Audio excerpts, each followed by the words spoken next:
Əkinə yararlı torpaq sahələri üçün təhlükəli məqamlardan biri də şor və ya çox minerallaşmış qurund sularıdır. Məlumata görə qurund suları Kür-Araz ovalığında yer səthinə yaxın yerləşməklə yüksək dərəcədə minerallaşıb.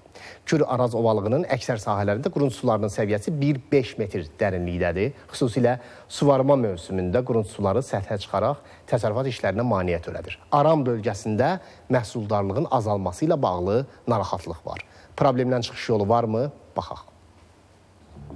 Qurund sularına ən çox rast gəlinən bölgələrdən biri də Saatlıdır. Saatlıda suvarma qurund sularının rejimini müəyyən edən amillərdən biridir. Suvarma mövsümündə torpağa sızılan suların hesabına qurund sularının səviyyəsi səthə yaxınlaşır. Bu da təsərrüfatlar üçün ciddi problem sayılır. Torpaq sahəsində 1 metr 80-2 metr civarında su çıxa bilər. Hal-hazırda ağac 4-5 yaşında gedib o qurund suya çatma ehtimalı daha çoxdur. Təsiri odur ki, istədiyin nəticəni ala bilməzsən heç vaxt. Əkinçilikdə demək olar ki, qurund su harada daha çox, onun ziyanı hesablanmanı qurtarmaz.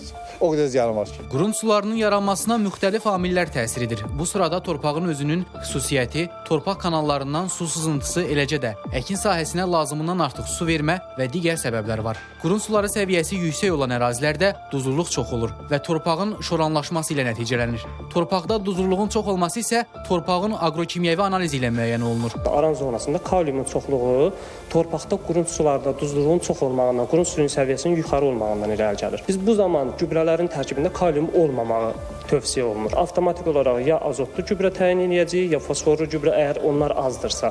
Yox, yerindədirsə sadəcə peyinlə də düzəldilə biləcəksə peyinin tonajda miqdarını deyə bilirik və bu da tövsiyə olaraq verilir. Qurund sularının səviyyəsi adətən qış aylarında aşağı olur. Mövcud qurund suları kollektorlar vasitəsilə ərazidən uzaqlaşdırılır. Məsələn, Saatlı rayonunda 1878 kilometr kollektor drenaj sistemindən istifadə olunur. Zərərli suların çəkilməsi üçün isə bu kollektorların lildən mütəmadi təmizlənməsi vacibdir. Kollektoru təmizləyirik, o gözlər açılır. Qurund suyunun axıdılması üçün gözlər açılır. O gözləri açılır ki, torpağın yuyulması tam bərpa olunsun. Kollektorun dərinliyi 2,8, 3,2 metr arasında olur ki, bu torpağın yuyulmasını tam bərpa eləyir. Bölgənin qurund sularının çəkilməsi isə Baş Mil Muğan kollektoru vasitəsilə həyata keçirilir. Bu kollektor drenaj sularını birbaşa Xəzər dənizinə çatdırır. Hazırda mövcud qurund suları bölgə üçün təhlükəli həddə deyil. Amma torpaqları bu sulardan qorumağın innovativ yolları var. Fermerlər deyir ki, bunun üçün mütləq müasir suvarma sistemləri tətbiq edilməlidir. Belə olan halda həm suya qənaət olunacaq, həm də qurund suları çəkilmiş olacaq.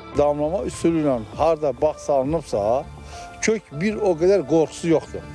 Ona görə ki, kök yuxarıdan qida aldı, suyu yuxarıdan aldığı üçün sən deyən dərinə gitmir. Damlama, sulama, çilənmə, sulama sisteminə, pivot sistemlərinə keçilməyibsə, bu damlama, vəhşi sulama nə qədər varsa Azərbaycanda bu su itkisi həddən ziyadədir və qurund sularda çəkib qurtarma mümkünatı yoxdur. Görünən odur ki, fermerlər əkin sahələrini mütləq qurund sularından qorumalıdırlar. Bu həm torpağın münbütlüyünü artırmış olacaq, həm də məhsuldarlığı yüksək tutmağa imkan verəcək. Bunun üçün də innovativ suvarma sistemlərinin tətbiqi mütləqdir. Sənan Bəhrəmli, Firqət Əhmədov, ATV Xəbər, Saatlı.